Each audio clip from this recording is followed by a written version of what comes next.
Hi guys and dolls, how are you? I hope you are well. So today I wanted to talk to you about something that back in the day I used to work with somebody who every now and then we'd have these in-depth discussions about relationships and about intimacy in relationships, okay? She has this mentality that because of the discussion that we had, she has this mentality that I do not like sex. I do not like intimacy at all right?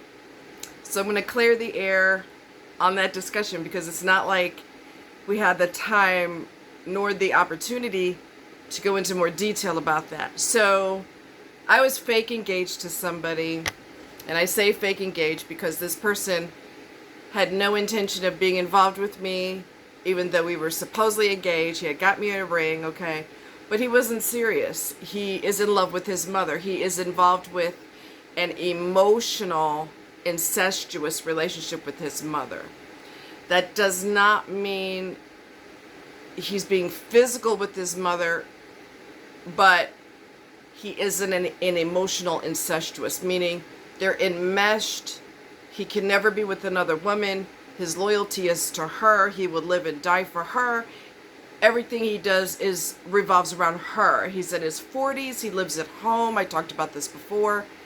And he will never leave his parents. They will have to die, and someone in his family, if he outlives them, someone in the family is going to have to pay for him to have an apartment, pay his rent and everything else, because he cannot function on his own.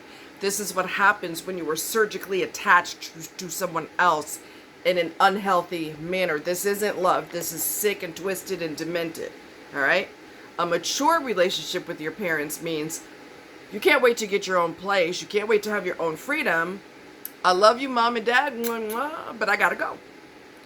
And they let you go. They don't have an issue with you being involved with someone else. So anyway, he's from another country, had no intention of coming here, despite getting me a ring, despite talking a lot of bullshit. He wasn't going to deliver on anything he said. And when I got tired of the bullshit and the lies, okay, I basically cussed him out real bad. And the friendship of 10 years was over. We were friends only for 10 years before we talked about anything else. I had seen him on camera. We had never met in person. We were supposed to meet in person. It never happened. He was just talking out of his ass because he's in love with his mother. Okay? If he could marry her legally, he would. And I'm not kidding. I'm not kidding. I'm serious. So it's obviously demented. So anyway, so she knew that I was supposedly engaged. I didn't like telling people that I was supposedly engaged to this person because, to be quite honest with you, he talked a good game, but he didn't deliver anything. So I really didn't like to put my business out there just in case I find out that you're full of crap and I have to get rid of you. Because I'm not going to play with you. I'm not a child, and I'm not going to do let's play Barbies, I'm the mama, you're the daddy, and we can pretend we have a baby and all this other bullshit. That's for children. I'm not a child. Anyway, moving right along. So I didn't like telling people, but I did tell her, and I had this huge ring and all this other business. You guys have seen me wear it. I just wear it as a regular ring now. It is no longer a supposed engagement ring. It's just a ring, and it's drop dead gorgeous. It is a lavender moissanite, which has a higher refractive index than any diamond that you will ever find anywhere. It refracts light at double, if not quadruple, the refractory index of a diamond. So it's got all the colors of the rainbow in there because of its refractive index. Anyway, I'm a geek. Anyway, overlook me, that's fine. So anyway, long story short, she had said to me, "Oh my God, look at your ring." I said, "Yeah, I'm engaged." And she's like, "Really? Oh my God, look at that ring." And she was just losing her mind. And she was under the impression that, still under this impression that I didn't like intimacy. And so, and I don't mean emotional intimacy, I'm talking about physical, okay? And there is a difference, right? And she said, "Well, you realize that one day y'all gonna get married. You expected to, And I said, yeah, I'll cross that bridge when I get to it. And she said, so you still don't like sex? And I said, no. And I didn't hesitate. So let me explain what I mean by that, okay? And yes, I was turned off by physical intimacy in a so-called marriage with a malignant narcissist for 20 plus years. Had no idea what narcissism was. I just thought he was a 100% grade A government approved asshole. I did not know that there was a whole lot more to it than that, okay? So when my emotional needs were not met in that so-called marriage, I lost my desire for physical intimacy, and I lost my desire for 10 years. Not 1, 2, 3, 4, 5, 6, 7, 8, 9, but 10 years. I couldn't even enjoy it if I watched it in a movie. And there's no emotional involvement where I could get hurt. It's a completely safe situation for you to go, dang, that's pretty hot. Let me rewind that. That's pretty hot. Even then, I had absolutely zero desire. Does that mean that I lost desire for physical intimacy because I just never liked it anyway? No. Excuse me. It does not mean that. What it does mean is, for some women who don't get off on somebody hitting on them, there's a lot of women with low self-esteem. Let's just keep it real. And men with low self-esteem. So if someone pays attention to you physically, like, damn, look at you. Oh, turn around. Some women think that's hot. Okay? They don't realize that they're being objectified. And if they do realize it, they're okay with it because it gives them a temporary good feeling about themselves, right? Before their self-esteem bottoms out again. It's just a temporary fix. So, women get all giggly and they're like, oh, girl, turn around. Let me see what you're working with. Okay. And I don't think that shit is cute.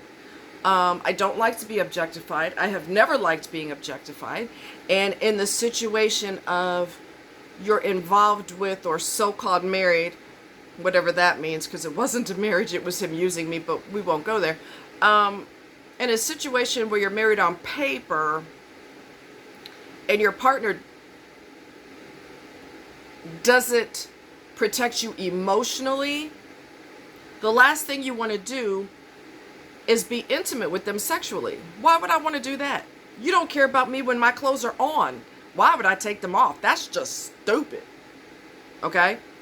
So 10 years without desire, and then when I was single and men did the typical childish nonsense juvenile shit that they do, which is, oh damn, look at you, or they whip their head around so hard looking at you that it's, I don't know how they didn't snap the vertebrae in their neck.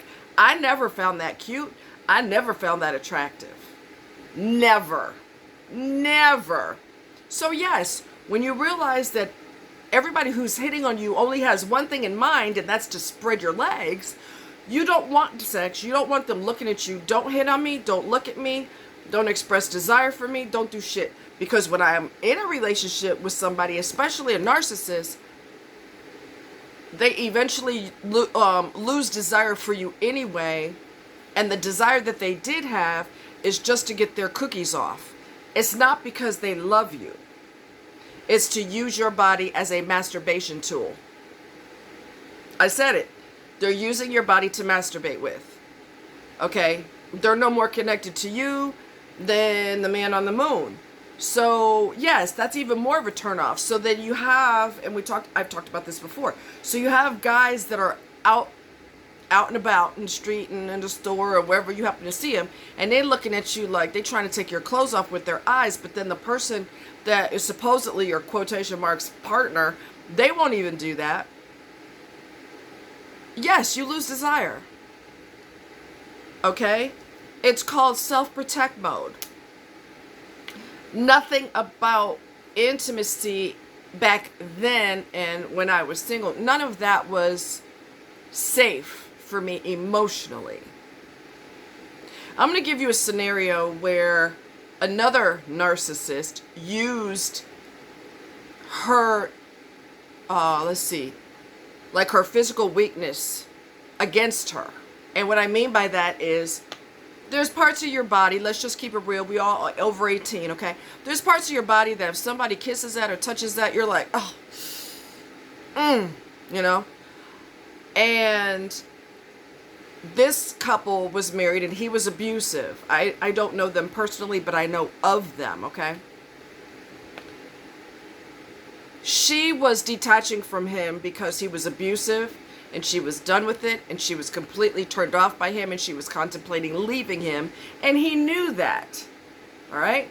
So he used her weakness against her, and it worked until she realized that he was using that, and then her mind turned her desire off. So what was her weakness was she had long, thick hair. All right? And when, let's see, I don't have anything that I could use as an example, but he would put his fingers through her hair and grab it, and not hurting her, right? But put his fingers through her hair, grab her hair, and pull her head back and kiss her. And that would make her weak as hell, all right? So when a person knows what you're weak for and they're a predator, they're going to use that against you. If they know that kissing you on your neck makes your knees turn into jelly, if they know that, you know, the grab the hair, pull back, expose the neck, kiss the neck, you know, they do all of that and it makes you go, ah. They're going to continue to do that because it makes you weak in the knees, and it's used as a tool for the predator to manipulate you. So when you know that the majority of your life, your physicality has been used as a weapon against you, you damn straight you lose your desire. It doesn't mean you're a prude. It doesn't mean that, you know, you're never going to get your desire back again. It doesn't mean that you got a lot of hang-ups that you need therapy for. It means that when it should have been safe to want to be intimate with someone physically, it wasn't safe. You were always manipulated, or you were in a relationship where the person, even if they weren't outwardly abusive, your needs were of very little significance to them. That's another turnoff for me. So next time you get it, you know, people say, oh, don't use sex as a weapon and don't take that away from the person. It's not a matter of using it as a weapon or a punishment. It's a matter of, why in the hell would I want to be physically and emotionally vulnerable to somebody who my needs are 1000% irrelevant? That's ignorant. Why would I do that? You don't care anything about me. My needs are irrelevant. What I want doesn't matter. Oh yeah, baby, let's. Oh yeah. It doesn't work like that. I'm sorry. It doesn't. It doesn't. I turn that desire off like a goddamn light switch. And let me tell you something else. And I talked about this in other videos. People who don't have any respect for you, whether they're a narc or not, and even if they're not a narc, they're exercising narc tendencies because your needs are not important to them, and to them, and they're selfish, and all they care about is what they want. They will also choose in the beginning of the relationship to be intimate with you physically, to break your walls down. I'm going to rock you so good. This is their mentality. I'm going to rock you so good that you are going to be bilingual, quadlingual. You'll be speaking 7 different languages by the time I finish rocking that ass. You're going to be like, you can speak 4 languages. That's their goal, because they know that once they get you that scrambled in the head, everything is open season. Lying to you, manipulating you, cheating on you, deliberately not having sex with you when you desire them. That's another narc move. I know you want me, and I know we're married. In my case, I was married for 20 plus years. All right?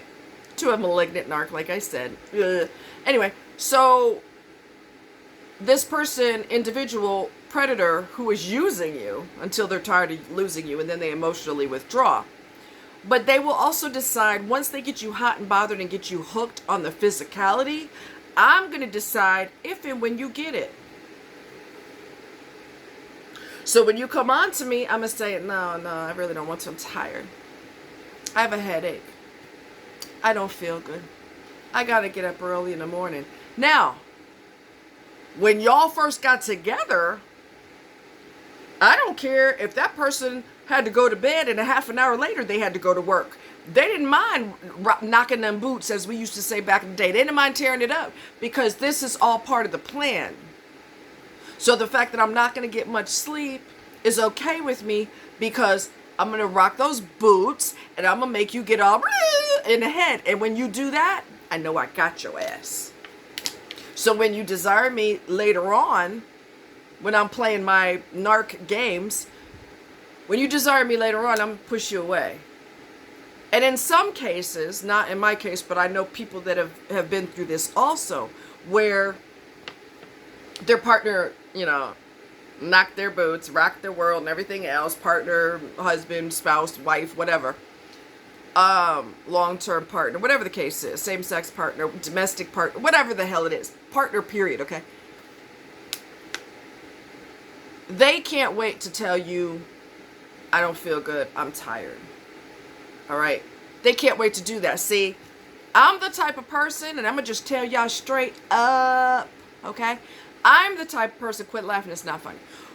I'm the type of person, you do that to me but so much, baby, I put my own chastity belt on. You ain't got to worry about it no goddamn more. Done. And then, nothing gets, especially a man, nothing gets a man's attention more than keeping your legs together. I'm just saying. He didn't pay no attention when you were talking earlier, but now that your legs are locked shut, oh, we need to talk. You're not affectionate with me anymore. Yes, I heard that too. You damn straight. Because you're a predator. Nothing about you being a predator is sexy to me. Okay? Now, the person who I worked with, as I mentioned earlier, she's in a loving relationship. She has a hot and heavy bam, bam, bam. I mean, constantly with her husband. They got a super hot triple X. Well, I don't know what rated X, and I don't need to know, blah, blah, TMI. But anyway, they got a super high sex drive for each other. They never get tired of each other. So, and they have a loving relationship.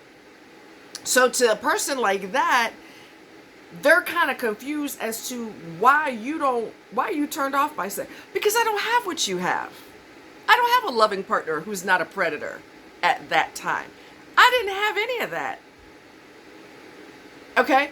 Nothing turns me off quicker than I have to plead with you to be intimate with me, and I'm not going to plead for it.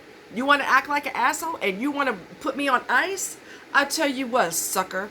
I'll put your ass on ice for the remainder of this fake marriage. I'll put your ass on ice until we can never have sex again, and that's fine with me. And that's what ended up happening. We're not even roommates, much less partners. We're not even freaking roommates. And the biggest thing for me is I have to be emotionally safe with you. I have to feel physically safe with you. I need to feel financially safe with you. I need to know that my needs matter. I matter. And that you desire me. Those are my aphrodisiacs. I don't give a shit about strawberry covered, what is it? Chocolate covered strawberries. I can't get it right. Chocolate covered strawberries and dim lights and soft music, wine, champagne. I don't give a shit about any of that. If any of those areas I'm not safe in, and when I do come on to your dumb ass and you doing the push away, let me do you a favor. Let me do you a big favor. Let me push myself away. So it'll be a icy cold day in hell. A blizzard will hit hell. That's when I want you again. Let me go ahead and save you the grief of me coming on to you. Let me just back completely off. And when you're not humping your hose, you're going to want to come back to me. I didn't know he was humping hose at the time. I didn't know that. So even when he was celibate with me, which I was the primary, I'm going to tell you something else, if I don't forget. I was the primary, as far as I know. So, but he always had side pieces because that's what narcs do. They always have a side, multiple sides, side dishes, okay? So even though they're celibate with you because you said I'm done, they got other people. But their ego is still hurt because they want it from you too. And they're used to manipulating all of y'all. All right? Now, here's another thing. And a lot of y'all are going to be shocked by this. I found out the hard way. Boy, did I find out. Okay. Just because you're married and you went through a ceremony and you have a ring on, let me explain something to you. If you don't hear nothing else I ever say come out of my mouth, I want you to hear this. Just because you exchange vows and have a ring on your finger with this person, supposedly, because they're not honoring their vows. So that's why I say supposedly. Anyway, in your mind, you're married. That does not mean that you aren't the side chick. You could be the wife, but still be the side chick. What? That's right. You're married to this person, but you're the side chick. The reason I know that, because that happened to me. I didn't know at the time. But I found out later, way later. Way later. All right? He was with me for 20 plus years on paper, but he was humping the hell out of some chick in St. Louis, Missouri, even though he claimed he hated Missouri when we first got together. I hate Missouri, I hate Missouri, I hate Missouri. I said, you don't have to bring your ass back here no more. Okay? If you hate Missouri and it makes you want to vomit, get out. And he stopped saying it because I was tired of hearing it. You know why he kept saying that? And I'm interrupting myself. You know why he kept saying that bullshit? Because one of his hoes is in St. Louis, Missouri. He was trying to convince me that Missouri was the worst thing in the world because he don't want me to make the connection of he got a side piece in Missouri, which he did. And I didn't know that at the time. I found out all kind of shit after the divorce was final, and praise God for divorces. But anyway, so even though you're married, you still could be the side chick. He was seeing her for 20 plus years and was married to me for 20 plus years. So he was seeing her before. Strong possibility he was seeing her. And as a matter of fact, he was seeing her before we got married. So I was married to him, but I was the side chick. And I didn't know that.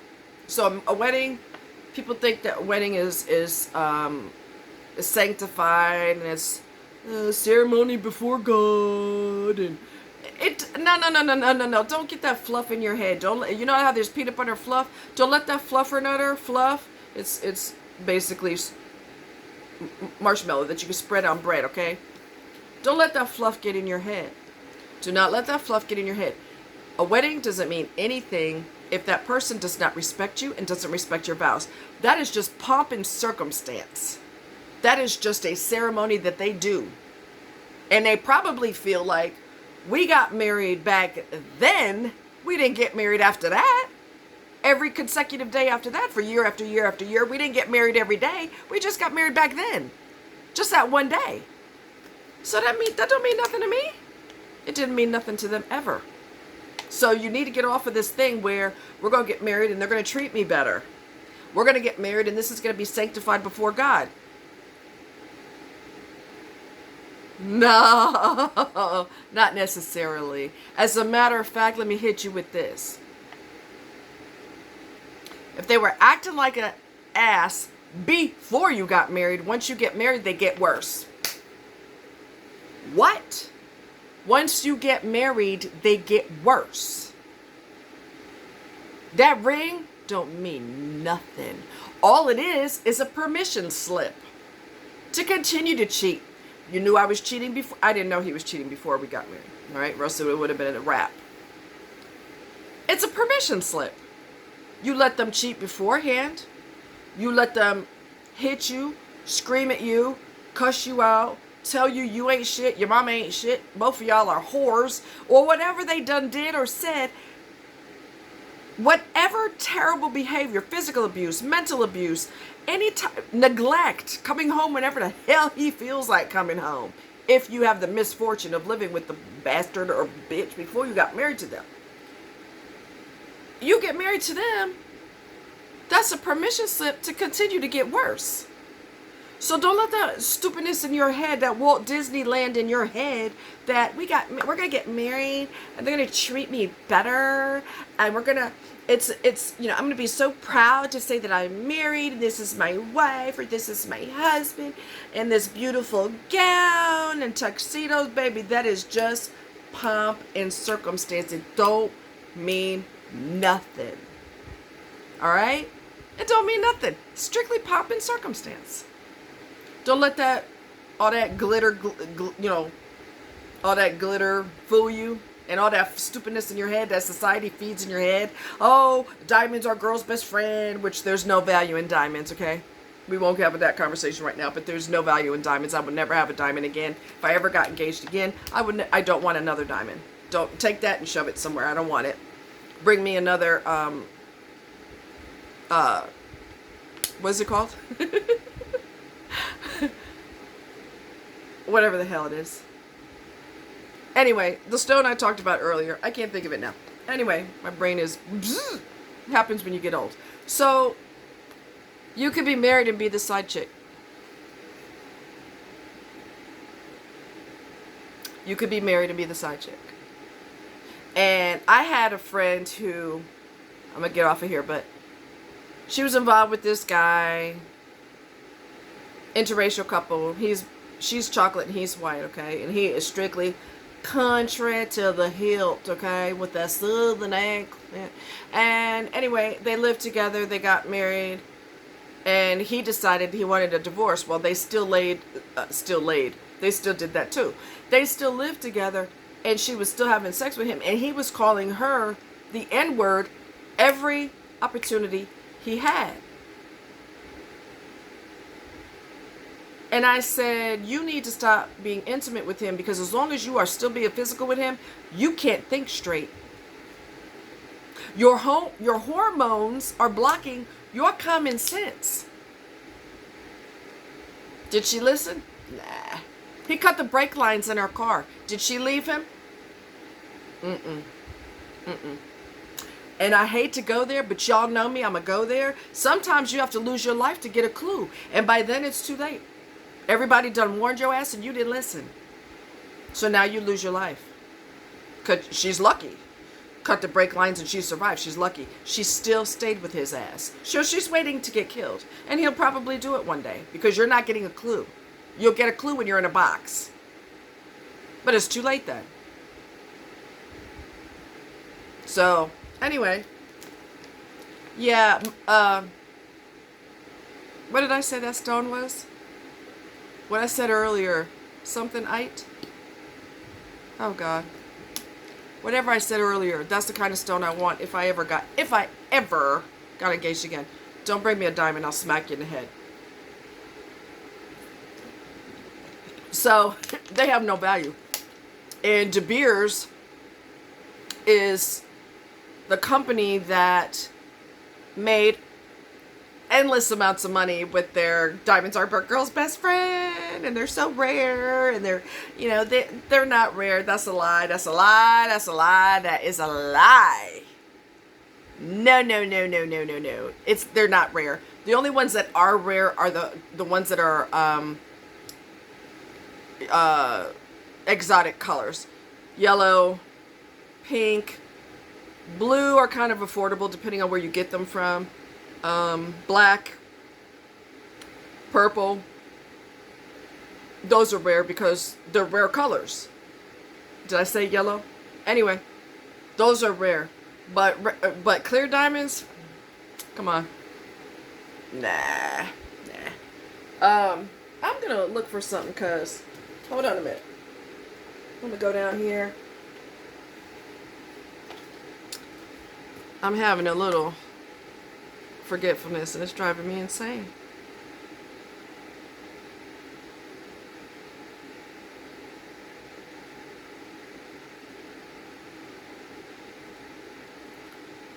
Y'all bear with me.